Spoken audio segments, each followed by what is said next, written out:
During my lunch break, I often walk down to the beach and listen to the crows. The walk does me a lot of good since I need the exercise and to lose some weight. And the crows are pretty interesting too, and I could watch them for hours flying around, except that I usually have to be back on the job by 1. What I find especially interesting is the sounds which the crows make. Somehow, the crows' harsh cries are always soothing to my ears after a hard morning on the job. I often collect their sounds by careful notations so that they might be later subjected to a variety of mathematical analyses which I have in mind.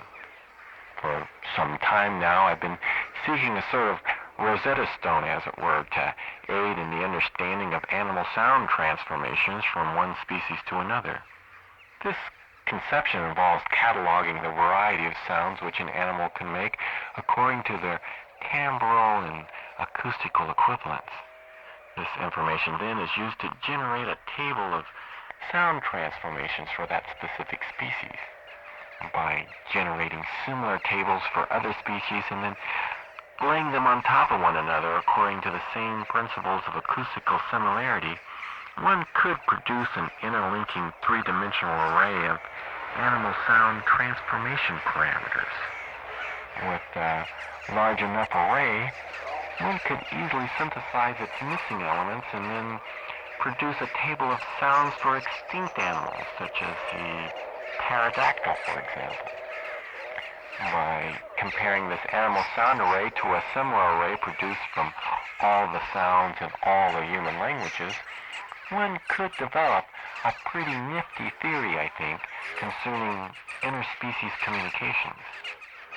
The linking of this material to other arrays detailing botanical and geological transformations could reveal details about the reasons for life on this planet. Further linkage with arrays generated from subatomic particle physics on up to the movement of planets and the life cycle of stars and galaxies could with time, I believe, be eventually worked into the answer for the meaning of the universe. But generally, I never had enough spare time to work all this out, so I had to be content with just mere listening to the crows as they fly around at the beach.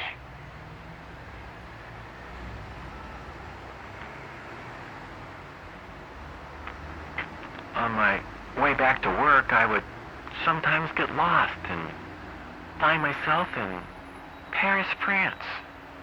This is a little odd because I can't even speak French, but here I was, wandering around some little alleyway somewhere, trying to ask directions. I might as well be talking backwards for all the good it would do me. Hey, yeah, this is Arroba. Somehow, I'd always end up at a little street cafe up on the Rue Monge, sipping a bottle of Coke. If I was real adventurous, I'd walk back downtown to near where the President of France lives and have couscous for lunch. Needless to say, I'd often get back to work a little late after my lunch breaks. Most of the time, it was all right. Things can be rather slow in the video repair business.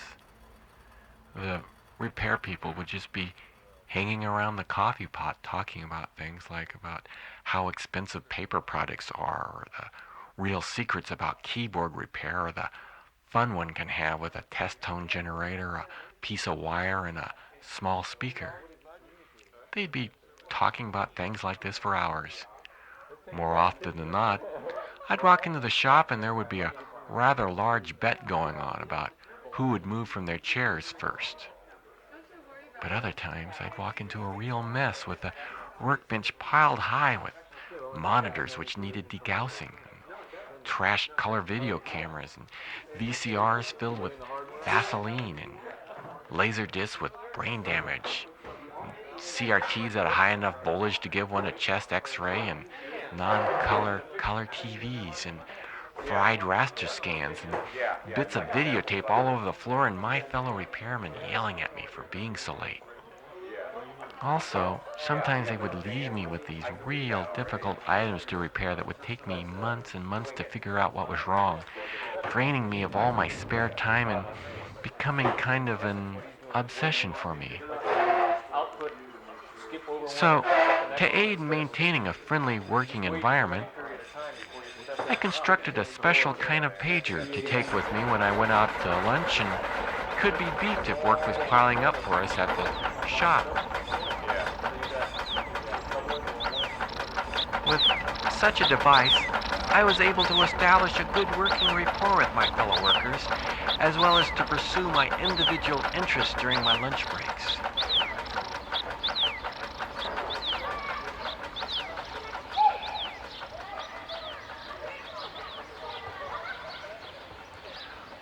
One day, while drinking my obligatory Coke on the Rue Monge, I began to hear something other than beeps from my pager. It was a transmission of numbers in a seemingly random sequence. I'd write the sequences down and try to analyze them to no avail. I worked on the problem for months, even years, but could not ascertain their origins or significance. I felt as if I could never understand. The problem had reached such a level of complexity for me that I was paralyzed from going any further with it. The numbers would just be transmitted endlessly along with calls to return to work and become the irrational aspect of my conception of the universe.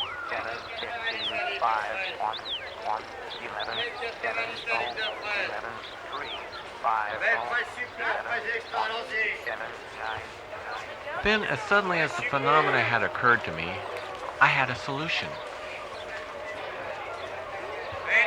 I was out wandering around one day trying to buy some strawberries. Strawberries have been cultivated in France since the 13th century, and Paris is known to have some excellent examples of this medieval treat. Eventually, I found myself in the strawberry sections of town. There were tables and tables just loaded with the red beauties. The strawberry mongers were out in force trying to hustle up business from the inveterate shoppers and suspicious tourists. I was trying to figure out how I could purchase a few kilos of the succulent fruit with the small amount of American change I had in my pocket, when all of a sudden, something crashed at my feet.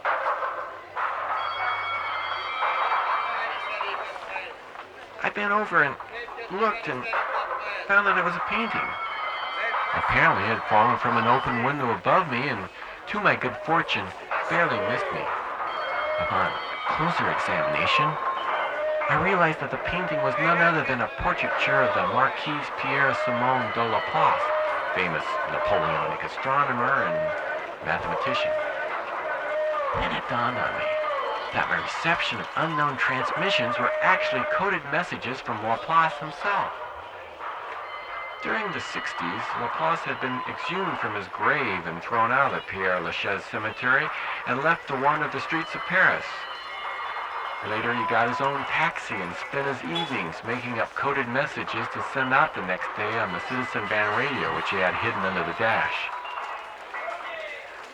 For a long time now, I had believed that the numbers were some sort of collection of symbolic ideograms, but once I knew their origins, it is easy to see, as Laplace himself is so often fond of saying, that the numbers actually represented a sort of allophonic code, as it were. By taking the sum of the first 63 terms of the series and imposing conditions to ensure the convergence with the sines and cosines of alternative terms, I was able to generate a fairly intelligible message by careful butterfly calculations.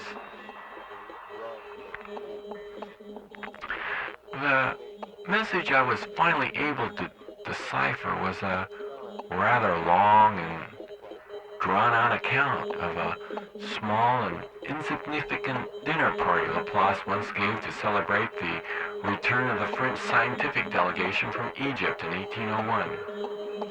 The chief guest of honor was Joseph Fourier, who had just finished leading an expedition examining the inscriptions on monuments in Upper Egypt. He was accompanied by Jacques Champollion Figeac, his chief archaeologist during the expedition. Fourier's old college professor and mentor, Gaspard Monge, was also in attendance. Monge had a lively discussion with Laplace on various aspects of descriptive geometry as it related to the art of constructing cannons. He also retold the story of the famous practical joke he and his chemist friend, Count Claude Louis Berthollet, once played on Napoleon Bonaparte during the days of terror. Monge often liked to tell this story at parties, and it was received with bored laughter, with everyone quickly returning to the party game which they had been playing. On this particular evening, it was a playful diversion which Laplace himself had devised from a problem which Comte du Buffon had derived a century before to aid in the determination of the constant pi. A number of the partygoers would throw a small needle onto a rule of paper a very large number of times. By recording the fraction of throws in which the needle would fall upon the lines of the paper, a fairly accurate estimation of pi could be calculated. Laplace had come upon this technique of determining a mathematical constant from random events while studying probability as it relates to celestial mechanics. As the evening wore on, the participants became more argumentative. Laplace had to leave the party for a few hours when an 11-year-old child prodigy, Augustin Cauchy, had made some offhanded remarks which caused Laplace to recheck his calculations to make sure that the planets in the solar system wouldn't fall into one another and that his conception of the universe therefore wouldn't collapse. He returned in time to quiet down his young graduate student, Simone Poisson, who was making sarcastic remarks about the way Fourier was dressed for the warm Parisian night. Among other things, Fourier was wearing a heavy coat and woolen gloves. Fourier had been talking animately with Champollion about the diffusion of heat when Poisson asked him if he had been trying a little self-experimentation. Laplace quickly changed the subject of conversation to the expedition in Egypt. Fourier then outlined a proposed 25-volume study, which he would call the Description of Egypt if he ever got the spare time to write about it.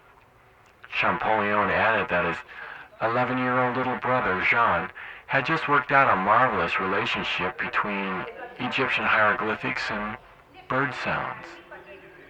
The party shortly dissipated before dawn, and Laplace was left with several kilos of strawberries.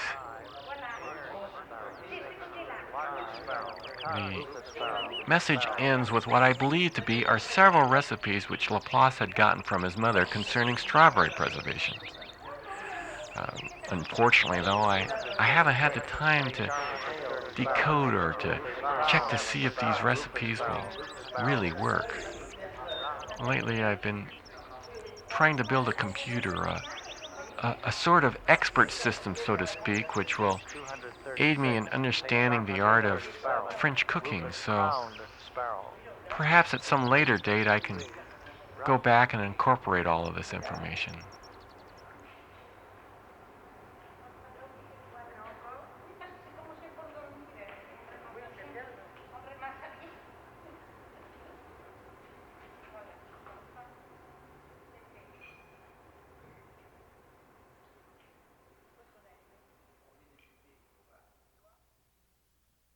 You touch all you fuel betal you kill it up it team you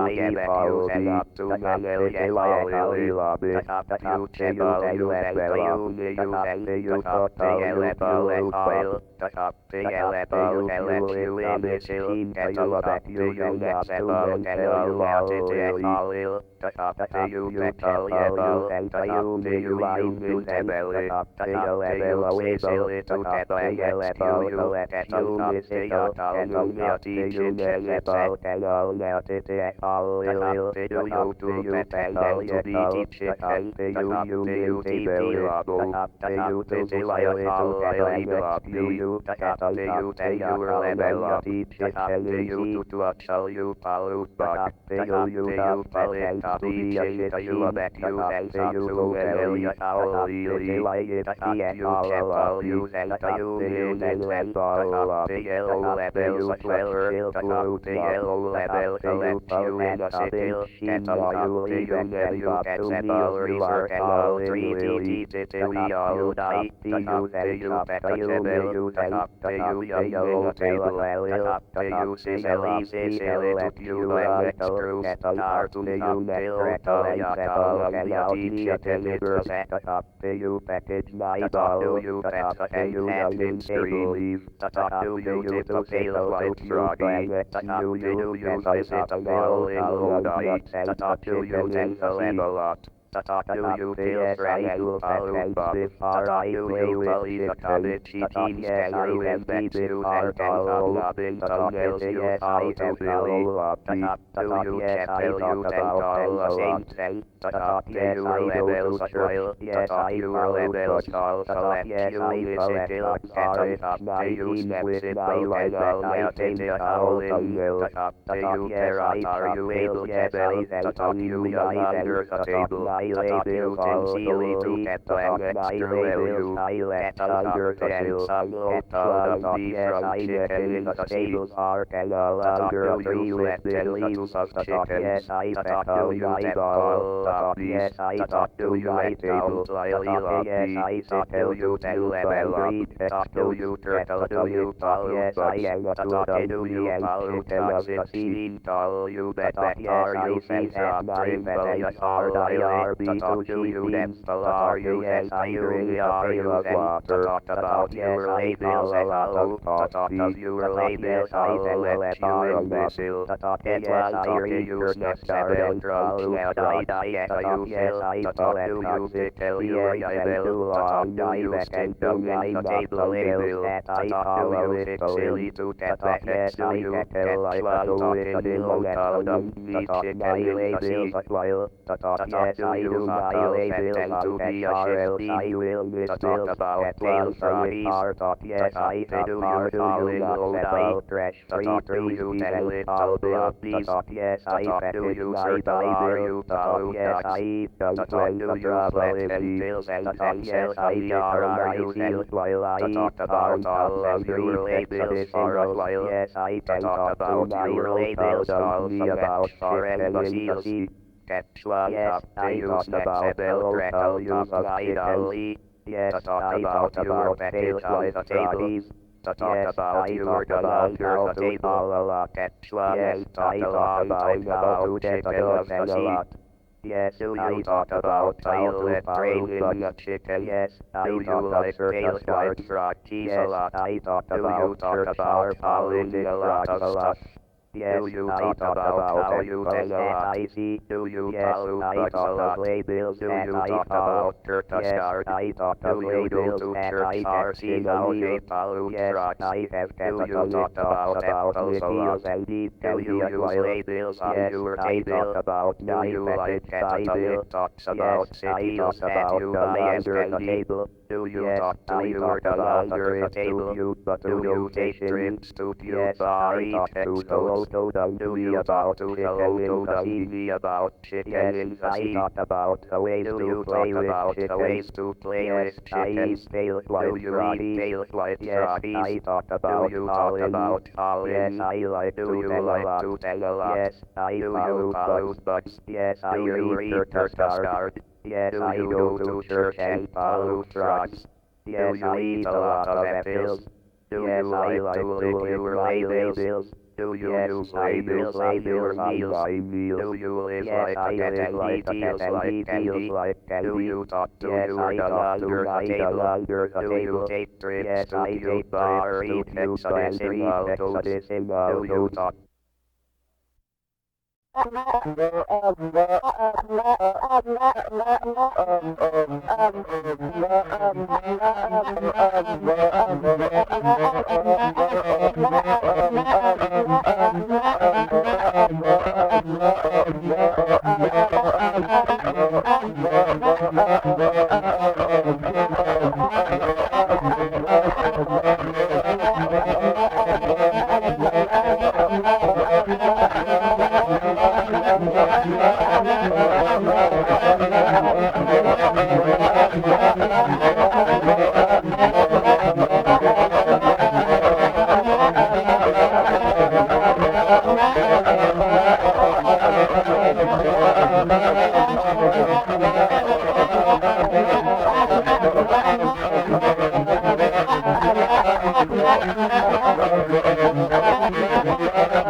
The weight of maintenance programs, the weight of constant deterioration, the weight of gentle agitation, the weight of aeration, the weight of apartment life, the weight of kitty litter, the weight of falling plaster, the weight of greenness, the weight of cold water showers, the weight of absence, the weight of lemon peels, the weight of building managers, the weight of wood shavings, the weight of mineral water, the weight of 34-inch lawns, the weight of rent arbitration, the weight of distinctive condominiums, the weight of life in a trailer, the weight of my shadow. It is less expensive than you might think.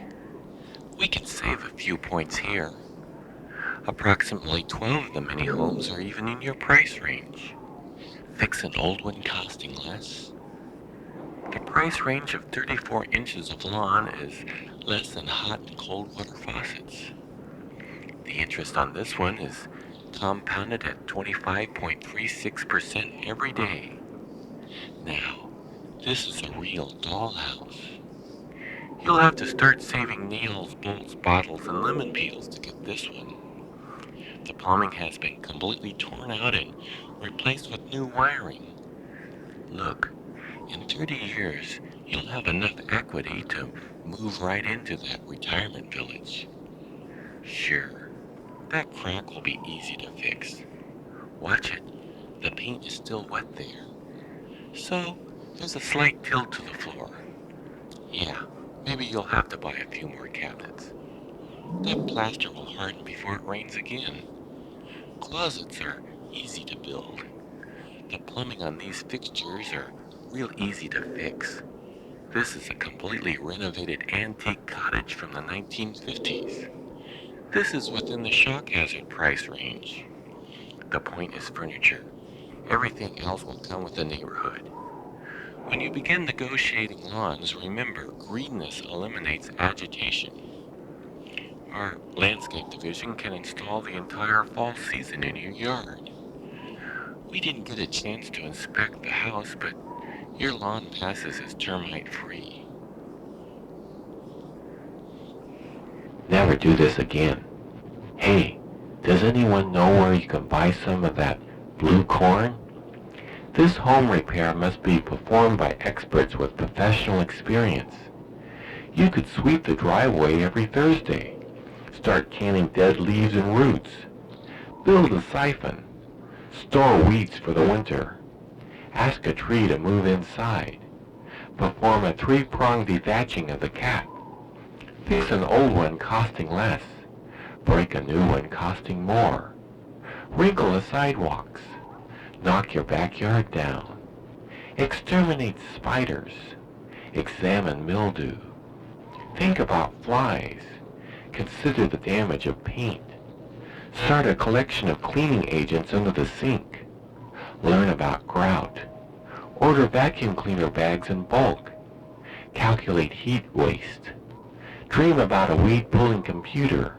Construct a bomb-proof cat door. Wash the lawn from a bucket. Find all those hard-to-get-to places. Study plumbing for fun. Check local experts on how to set a sprinkler. Or you can do nothing. It all ends up looking the same anyway. The point is a broom, not immortality. Get to know the clamp and green copper wire kid next door. Your power is your lawn. Look forward to those minutes of gentle agitation. Does a plaster cat have artificial intelligence? Collect around the green world, around the green world, around the green world, slightly over, slightly over, slightly over, slightly over, slightly over, slightly over, slightly over, slightly over, By eating, you can save the cost of heating your dead leaves and roots. Observe the tightly woven general growth of the area. Find grounds for insects. Be sure the inlet valve is protected by the back of the property. Living in a colored copper wire tree-lined street atmosphere. I found a door in the middle of my living room floor. The door had appeared where there was never a door before. I opened the door and walked down some stairs. Underneath was a driveway into a strange shadow world. In the distance was a faint point of white, weak light, approximately like a candle. Toward the center of the light was a deep purple color which was almost black. I followed the light down a tree-lined street atmosphere. The air was thick and heavy with the sharp smells of fungus and termites. Lost items, wood shavings, and lemon peels littered the ground like gold nuggets. It gave the earth a consistency of freshly laid asphalt, and pieces of it hardened to my shoes as I walked like candy on the floor of a movie theater. Occasionally, I would walk upon a narrow lawn to clean the material from my shoes. A stream followed the path. Leaves fell from the trees like suicide notes, staining the stream until it resembled a red crack by the path. Beyond the trees were all the places where I've lived before. Closets, porches, small rooms, trailers, apartments, even a house or two. They crumbled to powder as I walked by. Swarms of landlords clustered around the ruins like insects and raised the rents. Workmen cleared the lots to make way for small art galleries, shopping centers, and distinctive condominiums. My past was being erased as I walked forward. Experts in small Japanese cars filled the void behind me. As I caught up to the light, I found it to be a small bottle of mineral water. It was being carried by a greenish cat with large plaster eyes, who was fixing a broom. The cat had stopped by a large copper pipe from which the stream flowed and pointed at it with the broom. I put my hands in the water and found it to be a warm red oil, slightly like molten wax. The pipe was stuck into the dark black earth. Next door were rows and rows of washing machines and distinctive decorator colors which were somehow connected to the pipe.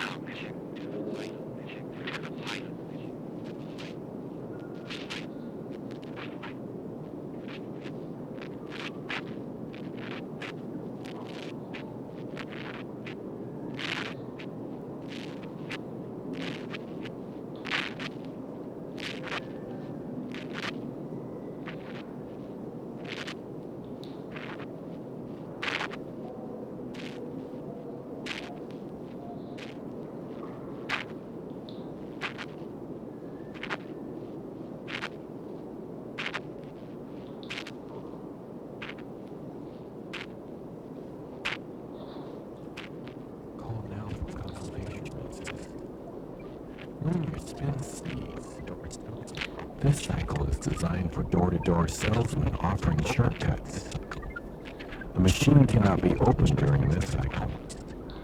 This cycle is for chasing away the false. This cycle is for linen and scrap metal. There are 36 variations during this cycle. In this cycle, you may use your present fiction about absence. Put your credit cards in during this cycle. This cycle makes everything small. This cycle does nothing. This cycle never forgets. You can dissolve colored copper in this cycle. Use only mineral water during this cycle. This cycle is for inexplicable suicides. This cycle is designed to be located within 4 feet of your present life. This cycle is for wood shavings and lemon peels. Put the lawn in during this cycle. You can clean electricity and mercury in this cycle. This cycle cleans dead leaves and roots. This cycle works wonders on weeds. This cycle turns your socks red. This cycle glows in the dark. This cycle digs up the black earth.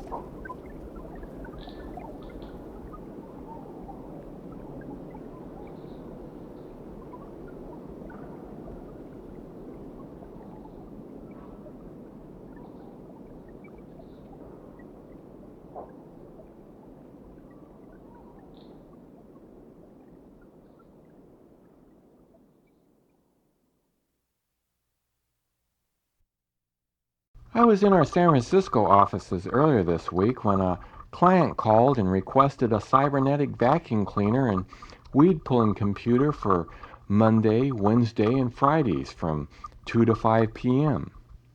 We have hundreds of clients who use their services several times a week, but this particular call tweaked my interest in that it seemed I could have been on the other end of the phone. The client's needs were almost identical to my own. I'm a bachelor father. This client was married with 2 children. I've had an OmniSlave indoor-outdoor computer, model 25.36, 3 times a week from 2 to 5 for 7 years, although I tried several schedules before deciding on this one. 25.36 and my daughter Omni are very close. What does 25.36 do? A partial list includes all the normal housework and chores, which also includes windows every few weeks, waxing the floors monthly, dethatching the cat yearly, keeping the garage and storage areas in order, regrouting the bathroom, vacuuming the rugs, removing leaves from the patio and the swimming pool areas, caring for all the plants, cleaning up those ugly stains in the driveway, clearing out the cobwebs from the corners of the rooms, doing all the laundry, including ironing and putting the clothes away, mending even hems and gym socks, and making trips to the cleaners without my even noticing they needed cleaning, starting the evening meal 1 to 3 times per week, and on its own, purchasing grocery items and computer parts I've forgotten, and making me a list of the items I need, including household things. And 25.36 really knows where the bargains are. And just being there when Omni comes home from school, occasionally driving her to soccer practice and seeing that she does her chores and sending Omni's friends home when they've overstayed their welcome.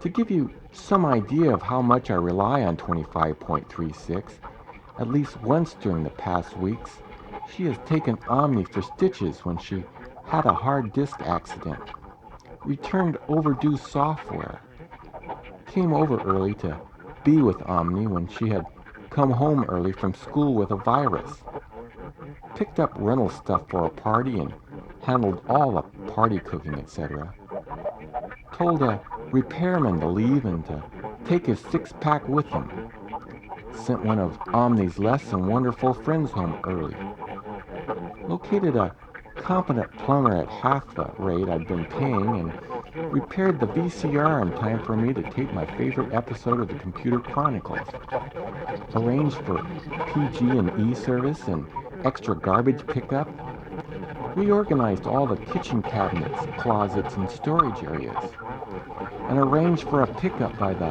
Homeless Robot Fund. Bought me, among other things, usable electric skillets, and on and on. Not long ago, a friend and I were discussing the economics of having an omni-slave in for 3 days a week. He argued it was too expensive. I decided to make a rough estimate of what 25.36 saves me with all its bargain hunting, and coupons and sales, etc. It picks up things for our household when it shops for itself. I was amazed at the length of the list. Bear in mind, I don't save coupons. 25.36 saves mine, or have much time to check on sales or go through newspaper inserts or the back of computer magazines. 25.36 uses coupons not only for groceries, but for dry cleaning and small appliances, integrated circuits, repair shops, and wholesale mineral water establishments, and anything else that makes sense. 25.36 even buys oil for my car at a discount store and picks up towels, sheets, and software, etc. at the sales. Grocery coupons alone amounted to a savings of about $50 a month, and with the other discount purchases, I arrived at a total saving of $1,000 a month over what I would have normally spent without coupons or taking advantage of the best sales. That's over twice as much as I pay for the Omni-Slave. Make your own calculations, and I guarantee you will be surprised. The money you will save does not include the value of your own time doing this shopping. While we have 800 Omni-Slaves throughout California, we unfortunately don't have 800 Model 25.36s. But we have many who could be upgraded to 25.36s for you with the appropriate charges and adjustment by our offices and a little reprogramming on your part. Think about it. It certainly works for me.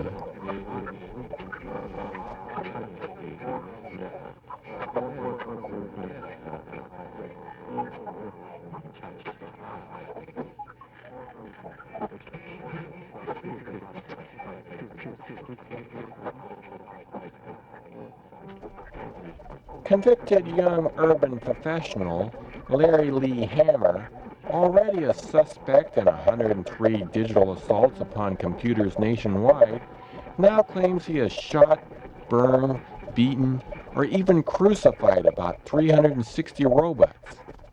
But authorities said Wednesday that they may never determine the exact number of devices. We don't think the claims will ever be confirmed, Sunnyvale police said Thursday. There's a strong possibility that he may have committed these acts, but we're not going to be able to say, yeah, he did it, and close the book. In a videotaped statement made February 29th and played Tuesday in a San Jose courtroom where he is on trial for the capital destruction and the slaying last year of an unidentified hitchhiking domestic robot, Hammer told investigators he believes he has destroyed 360 digital domestics in all. I'd estimate 60 in Palo Alto alone, but I know there's a lot more, he said in the interview.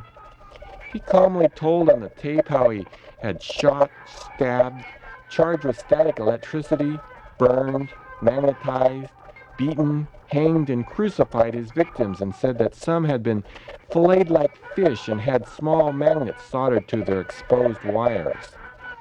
His videotape statement can be seen tomorrow evening at 8 p.m. on MTV, the Guild Cable Premium News Channel.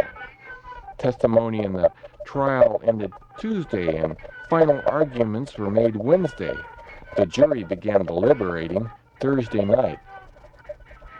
Besides the current trial, Hammer is charged with 8 other Silicon Valley robot mutilations. He is also charged with computer pornography in Saratoga and Almaden Valley and Los Altos. The Hammer robot slings received nationwide attention last November when a robot meter maid ticketed his yellow Volkswagen van parked on Foxworthy Avenue, thinking that the two robot secretaries slumped in the front seat just needed a battery recharge. The car television was still playing about 4 hours later when police found the two domestic devices with gunshot wounds to their circuitry, a .38 caliber revolver between them, and a suicide note on the dashboard. Hammer said at the time that his robots had become despondent after watching a straight 52 hours of old reruns of the Computer Chronicles, which he had stored several years before on his video wafer recorder. Meter Maid 103 of the police department's robot traffic control section placed the ticket on the illegally parked car, digital homicide detectives said, and it was not until later that the decomposing circuits were discovered by passerbys.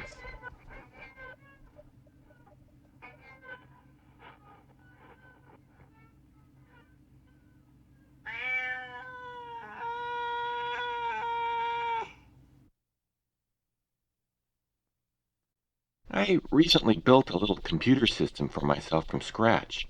I had collected the parts in my back room for years and finally decided that I really should do something with them. When I got done, I didn't have much money left, so I opted for one of those lesser known and more archaic software operating systems which I picked up at a closeout sale of a small bankrupt computer firm. At first, I was kind of disappointed with my new computer and thought that I had put together some kind of extinct dinosaur because I really couldn't find much which I could do with the thing. I'd look in the backs of computer magazines or go to computer fairs in search of some interesting software or some inexpensive piece of hardware which I could patch up and run, but there was simply nothing available. In recent years, the personal computer world has gone slick and professional. It was rare to go anywhere anymore and find that pile of old computer junk which someone has just jumped out on the floor for you to root around in so you could find a real gem or two. I had about given up when I picked up a cheap modem someplace and hooked it up between my phone and computer and started phoning up computer bulletin boards and going online in hopes of finding something interesting. But mostly I found things that I wasn't much interested in. Things like forecasting tax annuity curves and computer dating services for technicians and fantasy games based on real episodes of the Bible or database systems for keeping track of all the canned fruit one has stored in the garage. Applications for software which I could really live without. What I really needed were software tools and utilities which would give me the capabilities to develop powerful shell-like structures and sophisticated expert knowledge systems. One day I was online to one of the more obscure bulletin board services and found a short note by someone about another bulletin board service which was supposedly devoted completely to my archaic computer system. I hurriedly called the number and logged on. It was as if I was being transported to another dimension. There were thousands of listings and messages on this board, and there were tons of public domain software packages which I could download for free, and millions of personal ads for inexpensive and used hardware which I could send away for. However, as I got into it and accessed a lot of the messages and downloaded even more of the software, I began to notice some strange things. A lot of the words and computer terms used were unknown to me. The language was sort of like an esoteric subset of words I sort of vaguely remember being used in some of the very first articles about microprocessors. It was sort of a far distant side branch of the vocabularies and terms commonly used now. It had both strangely archaic yet technically advanced properties to it and appeared as if it were a dimly defined landscape in a rather fuzzy fog. As I gravitated more towards the inner workings of the bulletin board, the messages which I found became more turgid and subtle. I began to find little allegorical stories written in the peculiar language. These stories described strange hypothetical environments and odd paradoxical algorithmic situations and problems of digital ethics and other obscure and irrational events of unknown or uncertain origins. Later, I found whole cosmologies being described with the same strange perceptions and vague assumptions about the universe. The software which I was downloading got more bizarre too as I accessed more complex files. The titles often didn't give a very clear clue about what it was they were supposed to do. With a lot of the utility programs, a menu would appear out of nowhere listing other utilities which were needed to make the program perform some more complete yet unspecified function. To use this software at its full capabilities, I soon found out that I needed to download more tools until I eventually had several giant rings of interdependent software utilities that formed large software machines. As these machines became more complete, the less they appeared to do. Some would just count in peculiar number bases, while others would erase their input data and do nothing else. Most, however, appeared to be trapped in circles, senselessly repeating the same steps until I would hit the reset button on my computer. These great software machines had all the appearance of a snake eating its own tail. With all of its grinding and clicking, it finally produced absolutely nothing. A computer void, so to speak, which would eventually collapse upon itself and probably take everything with it. One day, I decided to let one of the more obscure and self-serving software machines run for several hours on its own to see what would happen while I went out into the backyard and pulled some weeds.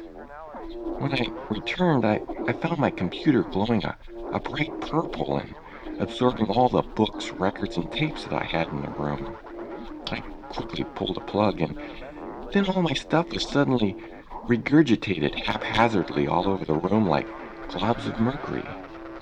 Needless to say, I got rid of that software. In fact, I never called that bulletin board service again. I, I threw my computer into the closet until one of those charity organizations came by one day and I gave it to them as a tax write-off. Since then, I bought one of those fancy new computers which are built in a box that you can't take apart to see what's really going on inside. And I run a lot of graphic software and make a lot of drawings of crows and common household appliances. Occasionally, I get a phone call by what sounds like a modem carrier signal on the other end, but I quickly hang up.